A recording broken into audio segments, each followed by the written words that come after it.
Imagine putting your full trust in the people around you, only to end up being the victim of their stupid pranks. From a man who grabbed his toothbrush, unaware that the morning was already his last, to a woman who touched a kitchen surface, never expecting it would give her such a shocking ending. I'm Tucker, and welcome to Last Moments.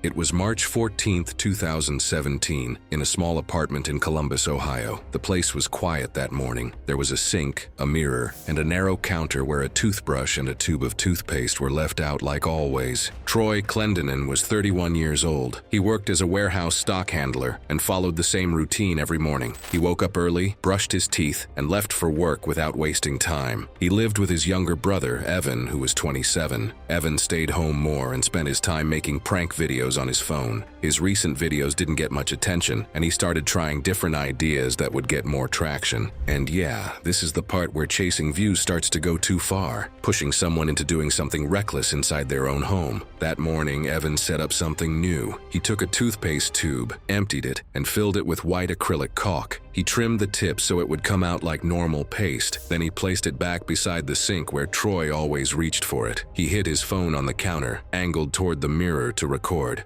Troy walked in and started getting ready like usual. He picked up his toothbrush, grabbed the tube without checking it, and squeezed out a full strip. He began brushing. For a moment, nothing seemed wrong. Then the material didn't break down like toothpaste. It stayed thick and rubbery in his mouth. He leaned forward and tried to spit into the sink. Instead of rinsing away, it stuck in clumps along his teeth and gums, resisting the water. He tried again, harder, but it smeared and held its shape. He gagged and coughed, trying to clear it out. After a few failed tries, he pulled in a sharp breath between coughs. That sudden inhale triggered a violent gag reflex, and his throat tightened. His reaction changed right there. He coughed harder, but now the coughing came in bursts, uneven and strained. He pushed his fingers into his mouth to scoop it out. The material didn't come out clean. It was tacky and broke into pieces under pressure. Some of it stayed stuck near the back of his mouth, brushing against his throat and making him gag harder. He couldn't breathe right. He took quick, short gasps, stopped, and tried again. Each attempt to inhale seemed to make his throat clamp tighter, like it wouldn't open fully. He leaned way over the sink and tried to spit it out, but his breathing stayed strained and noisy. Evan was watching through his phone at first, expecting a strong reaction, but the gagging didn't stop. It kept going, and it started to look wrong. There was no pause, no sign that Troy was recovering. Evan hesitated for a moment, unsure if it was still part of the reaction. Troy tried one more time to clear his mouth. He pulled in another sharp breath, but this time it didn't sound right. It came out as a tight, high-pitched gasp, like his airway was closing instead of opening. He staggered backward, hit the cabinet behind him, and collapsed to the floor. That's when Evan dropped the phone and ran in. Troy was on his back, not responding. Evan called for help as he tried to move him and clear his mouth, but the material inside was thick and hard to grab. Responders arrived and found dense, sticky clumps lodged in Troy's mouth and upper airway. They removed multiple pieces from his mouth and throat. There was no evidence it had traveled deep into the lungs. Instead, it had obstructed airflow at the upper airway while triggering severe gagging and airway closure. The recording showed Troy repeatedly trying to spit and cough it out, but never fully clearing it. Now, it surprises me how something so small, like changing what's inside a tube, can end up being the thing that stops someone from breathing. The findings confirmed that Troy's airway was blocked by the thick, non-dissolving material placed inside the toothpaste tube. The cause of death was consistent with airway obstruction, complicated by reflex airway closure and panic during repeated gagging attempts. The sequence of events matched the physical evidence and what was captured on the recording. Evan was identified as the one who altered the tube. The act was classified as negligent conduct that directly led to Troy's death. A case was filed and moved forward for court review, supported by the video, the recovered material, and the setup inside the apartment. Troy's routine ended in a way no one expected, and it started with something he never thought to question. The next story takes that same idea of normal use into a much smaller space.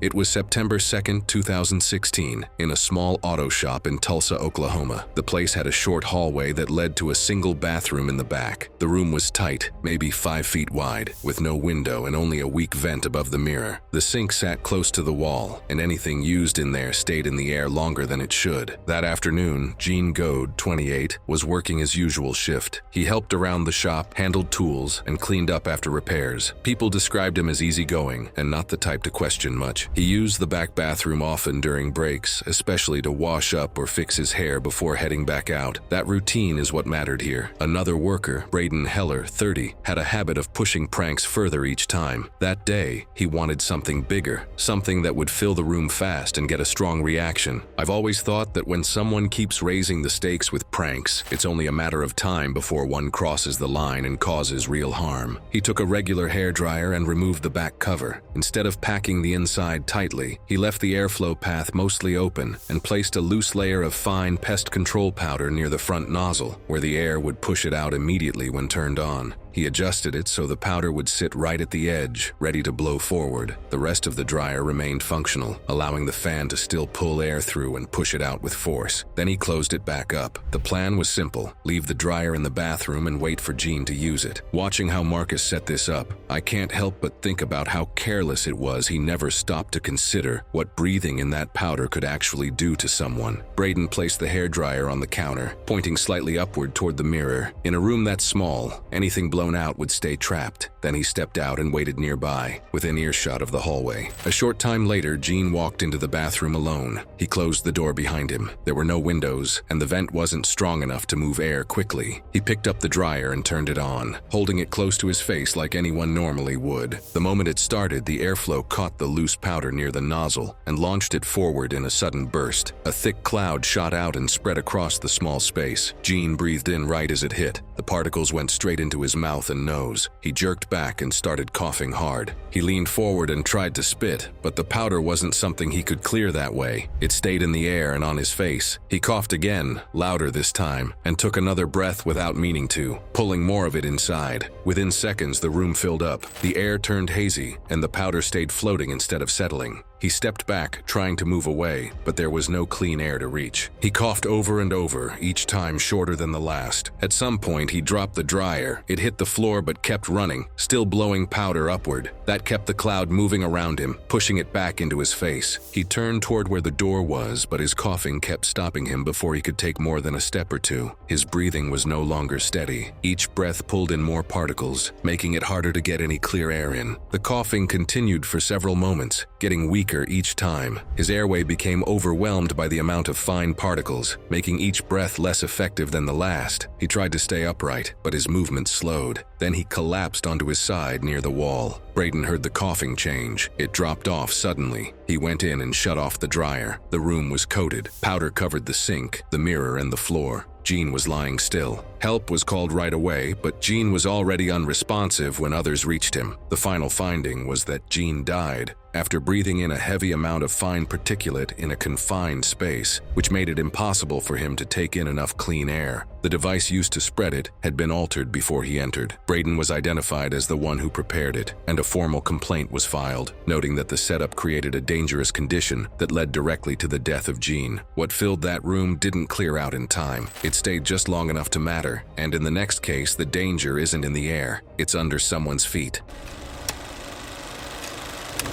It was January 22, 2018, in Duluth, Minnesota. The ground was covered in packed snow, and the air was cold enough that a roadside ditch had frozen over. The ditch ran along a quiet road, about 6 to 8 feet down, with a thin layer of ice over dark water. The edge sloped slightly toward it, and the snow on top had turned slick from people walking over it. That day, Garrison Pye, 19, was out with a friend, Luke Marin, 20. Garrison was a college student, easygoing, the kind who didn't mind going along with things. He wasn't the one filming, but he didn't mind being part of it. Luke liked making short prank clips outside. He wanted a quick reaction, something that looked real. Looking back, it was just a normal winter spot, but the prank turned it into something dangerous without Garrison even realizing it. Luke packed a snowball, but not the soft kind. He pressed it tight, shaping it into a dense lump so it would hit harder. Then he told Garrison where to stand, right near the edge of the ditch, so the camera angle would look better. Garrison stood with his back close to the drop, his boots on packed snow over ice. The ground under him wasn't flat, but he stayed there while Luke set up. From what was later described, Luke stepped back a few feet, lined up, and threw the snowball. To me, this feels like one of those times when trust makes someone ignore the danger. He probably thought it was just harmless fun. It hit Garrison on the side of the neck and jaw. The hit by itself wasn't enough to knock him down, but it turned him just enough at the wrong moment. His footing gave out. His boots slid on the icy surface, and his weight shifted backward toward the slope. He didn't recover. His heels slipped over the edge, and his body followed. He slid down and hit the ice below. It broke on impact, opening a hole around him, and he went straight into the water. He quickly came back up and tried to grab the broken edge. The water was almost freezing, and when his head broke the surface, he gasped hard, sucking in cold air and bits of water. His breathing stayed uneven and never really calmed down. He tried to lift himself out, grabbing the ice with both hands, but each time he pushed up, the edge cracked and broke away. Each time he tried to lean forward or pull his body onto the surface, the ice in front of him broke apart again. The opening widened with every attempt, leaving no solid edge to climb onto. Luke moved closer from the top, but the ground near the edge started to crack under him too. The ice along the edge was already weakened and spreading outward, making it unsafe for him to get close enough to grab hold. He stopped, keeping just enough distance to avoid falling in himself. Garrison kept trying. At first, his movements were quick and strong. Then they became uneven. His breathing stayed rough, and his arms didn't move as steadily. The cold water and his uncontrolled breathing made it harder for him to coordinate his movements while trying to pull himself out. This all happened over a short span, with each attempt getting weaker. After a few more tries, his hands slipped as the edge broke again. He lost his grip completely and went under. Luke grabbed a long branch and tried to reach it down, but the distance and unstable edge made it hard to get close enough. He called for help while still trying to reach out. When others arrived, the ice around the hole had spread out from repeated breaks. The edges were uneven and weak. Garrison was pulled from the water unresponsive. Another thing that stands out is how the slope worked against him. Even before the fall, he was already standing on something that made it easier to slide backward than step forward. The cold water affected him quickly. His breathing stayed uncontrolled, and his movements became harder to manage with each attempt. The final findings showed that Garrison drowned after falling through the ice into the ditch. The fall was triggered by the snowball impact combined with the slippery slope at the edge. The broken ice pattern showed repeated attempts to climb out, but no stable surface held his weight. Luke gave a statement describing the setup and the throw. The case was closed as an accidental death, with the thrown snowball identified as the action that led directly to the fall. Garrison didn't expect one small slip to trap him, but once it happened, there was no easy way out. The next story takes that idea even further, where getting out becomes the problem.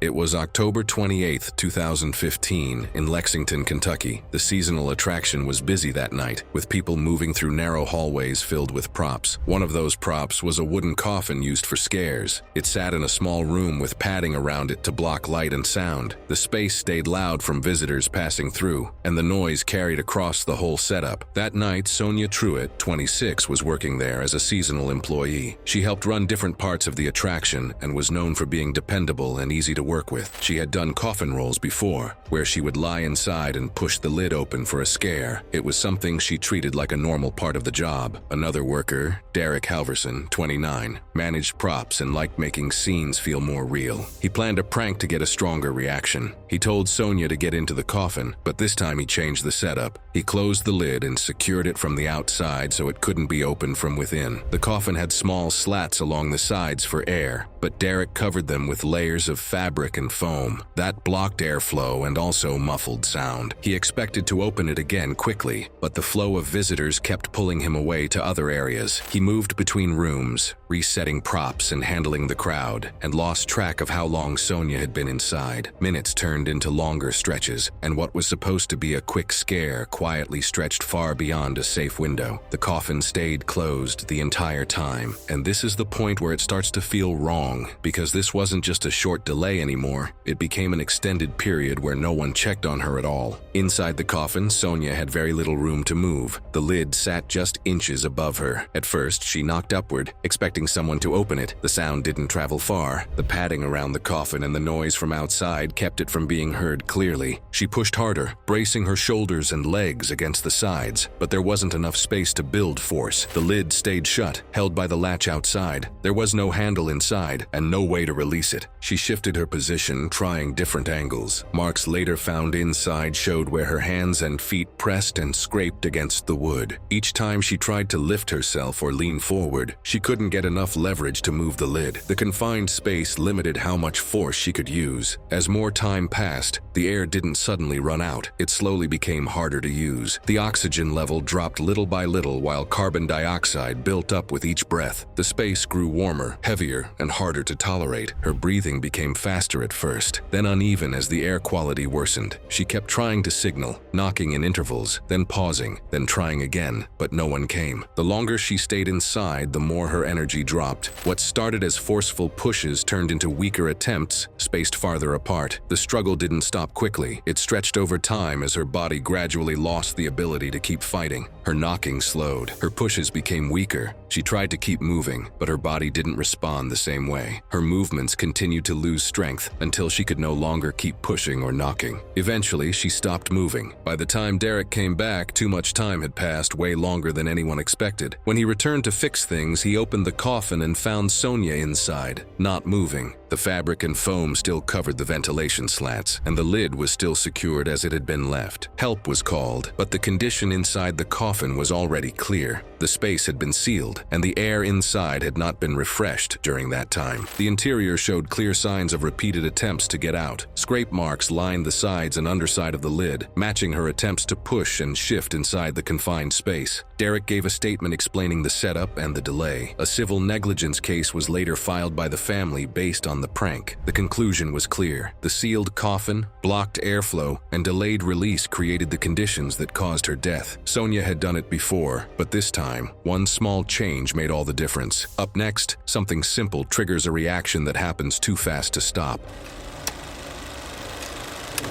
It was May 9th, 2016 in Mesa, Arizona. The garage had a concrete floor, a step stool near the center, and tools set along the walls. The space was quiet and open, with enough room to move around but not much padding anywhere. The floor was bare concrete, hard and flat. Duncan Vaught, 34, was there helping out. He worked as a delivery driver, steady and practical, the kind of person who just followed simple instructions and didn't ask many questions. He wasn't there for anything unusual. He was just helping his friend with something in the garage. His friend Caleb Rourke, 32, liked filming prank videos in that same space. He focused on quick reactions, especially loud, sudden ones. That day, he planned something simple. He told Duncan to stand on a 3-foot step stool so he could adjust something overhead. The stool wasn't set evenly. One leg didn't sit flat on the floor, which made it slightly unstable. Caleb didn't fix it. He left it as it was and stepped to the side, holding an air horn out of sight. The plan was to startle Duncan while he was on the stool and capture the reaction. For me, this is where I see the risk becomes obvious. A loud scare is one thing, but doing it while someone is off balance changes everything. Duncan stood on the stool with both feet placed near the top step. His focus was upward, not on his footing. Caleb moved in close, raising the air horn to a short distance from Duncan's head. When the horn went off, the sound was sudden and very close. Duncan reacted instantly. His body flinched backward, pulling his weight away from the stool. At the same time, the uneven leg shifted under him. The tilt happened too fast for him to step down or regain his footing. His feet slipped and he fell straight back. His arms didn't come up in time to break the fall. The back of his head struck the concrete floor directly. The impact was hard and immediate. His body went still right after hitting the ground. Caleb stopped and rushed over. The stool had tipped onto its side. The air horn was still in his hand. Duncan was on the floor at the base of where he had been standing, not moving. Help was called right away. When responders arrived, they found Duncan unresponsive with a clear head injury from the fall. The scene showed the overturned stool and its uneven leg. The position of his body and the lack of any attempt to break the fall matched a sudden backward drop. The findings later confirmed that the fall was triggered by the startle response caused by the air horn, combined with the instability of the stool. The head impact against the concrete caused a severe injury, which left him unresponsive at the scene. Caleb gave a statement explaining how he set it up and what he intended to film. The case was reviewed based on the conditions present and the sequence of events. The garage itself showed no other hazards beyond what was already part of the setup. The stool, the horn, and Duncan's position explained the full sequence without any missing pieces. And to me, that's what makes it hit harder. Everything that caused it was right there in plain view, and none of it was treated as dangerous until after the fall. There were no signs that Duncan had time to step off or grab onto anything nearby. The distance from the stool to the floor was short, but the way he fell, straight back with no support, meant the impact went directly to his head. The conclusion was that Duncan's death resulted from a backward fall, caused by a sudden startle while standing on an unstable stool. Duncan never saw it coming. It was over in a single instant. But in the final story, the danger isn't sudden. It builds quietly. It was July 11th, 2017 in Baton Rouge, Louisiana. The cafe kitchen had a narrow doorway that opened straight into the work area. There was a counter on one side and a wall outlet near the floor with a small appliance plugged in. The floor was slightly damp, like it usually was during a shift. Nadia Schul, 22, was working that day. She moved between the front and the kitchen, helping wherever needed. She was known for being steady and easy to work with. Nothing about that moment was out of place. She was just going where she was told, doing a normal task. Her co-worker, Travis Keene, 25, had set up a prank. He wanted a quick reaction he could record. He placed a container filled with water above the doorway so it would tip when someone opened it. Under that same spot, he left a powered metal appliance plugged into the wall, its casing slightly worn near the cord connection. The plug sat low and exposed, close to where water could spread. He didn't move it or unplug it. Then he stepped back with his phone ready and told Nadia to come through the door. Nadia walked up and pushed the door open. As it moved, the container tipped forward. Water poured down and hit the floor just inside the doorway. The water spread out across the surface and moved toward the wall. It pooled around the base of the appliance and the outlet area, forming a shallow layer across the floor. Nadia stepped forward into the kitchen like she normally does. Her shoes landed on the wet floor and she kept moving. She turned slightly toward the counter and reached out with her hand. As she moved past the doorway, her hand made direct contact with the metal surface of the powered appliance. At the same time, her feet remained planted in the wet floor, creating a grounded path. The current passed through her instantly, from the energized appliance, through her body, and down into the wet surface beneath her. Her movement stopped, and she collapsed beside the counter. The appliance remained powered for a short moment. The water stayed spread across the floor, still pooled around the outlet area.